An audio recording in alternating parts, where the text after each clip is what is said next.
The sword I am using in this is a Paul Chen Practical XL Katana, and the gun I'm going to be using is a Glock 17. A note of caution is to not attempt this exercise unless you are proficient both in melee weapon use and firearms.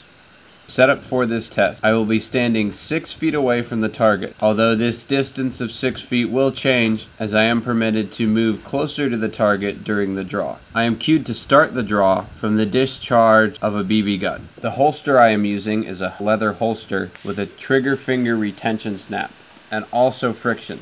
I go through a series of draws, sometimes using the snap, sometimes not. Also sometimes having a round chambered and also chambering a round during the draw.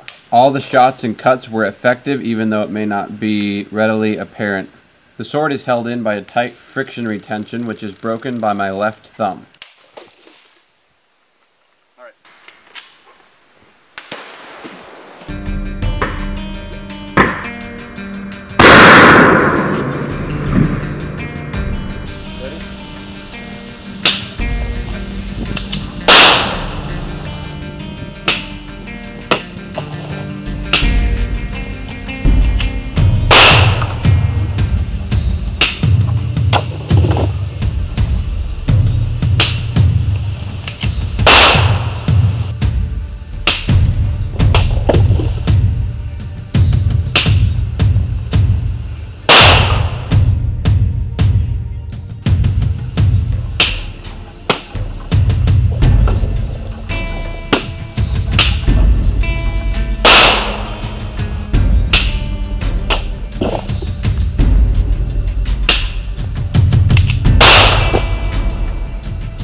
Of the 6 sword draws, 3 of them took 22 frames from the time of reaction to cutting the target.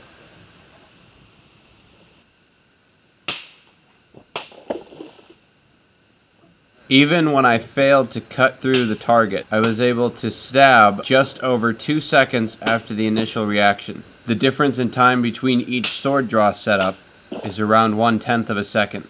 So there's not much room there for improvement overall.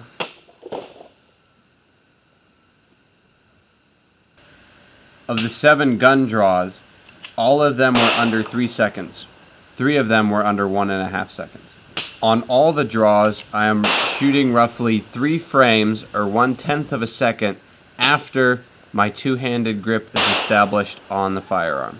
The difference in time between each gun draw setup I have is around 1/3 of a second. So that still leaves quite a bit of room for me to improve my technique and practice. Drawing the gun, bringing it up to my chest and pushing out is too slow of a shooting motion to keep up with a melee weapon at this short distance. The only way you can compete with the speed of a sword draw would be shooting one-handed from the hip.